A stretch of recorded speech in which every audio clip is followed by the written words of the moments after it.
ಸ್ನೇಹಿತರೆ, ಈ ಒಂದು ವೇಳಾಪಟ್ಟಿಯನ್ನು ಚೇಂಜ್ ಆಗಿರ್ತಕ್ಕಂಥದ್ದನ್ನು ಎಲ್ಲರೂ ಕಮೆಂಟ್ ಬಿಟ್ಟು ನೋಡ್ಕೊಡ್ರಿ. ಮತ್ತು ಯಾರ್ಯಾರು ಈ ಎಕ್ಸಾಮ್ಗಳಿಗೆ ಪ್ರಿಪೇರ್ ಆಗ್ತಾ ಇರ್ತೀರೋ ಸೊ ಅವರು ಕೂಡ ಕೇರ್ಫುಲ್ ಆಗಿ ತಿಳ್ಕೊಡ್ರಿ. ಸೊ ಎಕ್ಸಾಮ್ಗಳು ಪೋಸ್ಟ್ಪೋನ್ ಆಗಿರ್ತಕ್ಕಂಥ ನ್ಯೂಸನ್ನು ಇಲ್ಲಿ ತೆಗೆದುಕೊಂಡು ಬಂದಿದ್ದೀನಿ.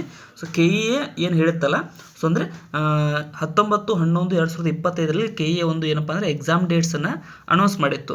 ಯಾವಾಗ? ಡಿಸೆಂಬರ್ 10 ಮತ್ತು 12ಕ್ಕೆ. ಸೊ ಡಿಸೆಂಬರ್ 10ಕ್ಕೆ ಯಾರದು ನಡೀತಾ ಇತ್ತು?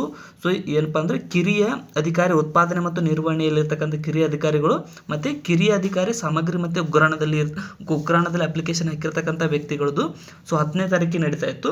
ಮತ್ತು 12ನೇ ತಾರೀಕಿಗೆ ಏನಪ್ಪ ಅಂದರೆ ನಡೀತಕ್ಕಂಥ ಎಕ್ಸಾಮ್ಗಳನ್ನು ಎರಡನ್ನು ಸೊ ಪೋಸ್ಟ್ಪೋನ್ ಮಾಡಿದ್ದಾರೆ. ಸೊ ತಾಂತ್ರಿಕ ಕಾರಣ ಅಂತ ಅವರು ಯಾವುದೋ ಸ್ಪೆಸಿಫಿಕ್ ರೀಸನ್ ಕೊಟ್ಟಿಲ್ಲ, ಬಟ್ ತಾಂತ್ರಿಕ ಕಾರಣ ಅಂತ ಹಾಕಿ ಸೊ ಯಾವಾಗಪ್ಪ ಅಂದರೆ ಈ ಪರೀಕ್ಷೆ ಉಳಿದಂತೆ ನೆಕ್ಸ್ಟ್ ದಿನಾಂಕದಂದು ವೇಳಾಪಟ್ಟಿಯಲ್ಲಿ ಯಾವುದೇ ಬದಲಾವಣೆ ಆಗುವುದಿಲ್ಲ ಅಂತ ಕೊಟ್ಟಿದ್ದಾರೆ.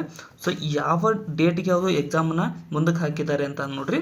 ಸೊ ಏನಪ್ಪ ಅಂದರೆ ಕಿರಿಯ ಉತ್ಪಾದನೆ ಮತ್ತು ನಿರ್ವಹಣೆಗೆ ಸಂಬಂಧಪಟ್ಟಿರ್ತಕ್ಕಂಥ ಕಿರಿಯ ಅಧಿಕಾರಿಗಳದ್ದು ಯಾವಾಗ? ಒಂದು ನಿಮಿಷ ರೀ. 18/1/2026ಕ್ಕೆ ಮಾರ್ನಿಂಗ್ ಇವ್ರದ್ದು ನಡೆಯುತ್ತೆ, KSDLದವ್ರದ್ದು.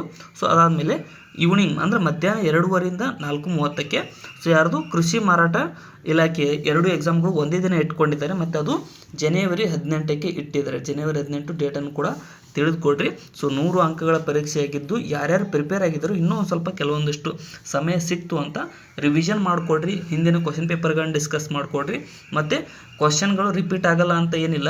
ಸೊ ಕ್ವಶನ್ ಕೂಡ ರಿಪೀಟ್ ಆಗ್ತವೆ. ಮತ್ತು KEAದವ್ರ ಪ್ಯಾಟರ್ನ್ ಏನೂ ಗೊತ್ತಾಗಿಲ್ಲ, ಬಟ್ ಏನಪ್ಪ ಅಂದ್ರೆ ಕ್ವಶನ್ ಪೇಪರ್ ಸ್ವಲ್ಪ ಡಿಫಿಕಲ್ಟಾಗೇ ಬರುತ್ತೆ. ಸೊ ಅದೇ ರೀತಿಯಾಗಿ ನೀವು ತುಂಬ ಜನ ಪ್ರಿಪೇರ್ ಆಗಿದ್ದೀರಿ ಅಂದ್ಕೊಂಡಿದ್ದೀನಿ.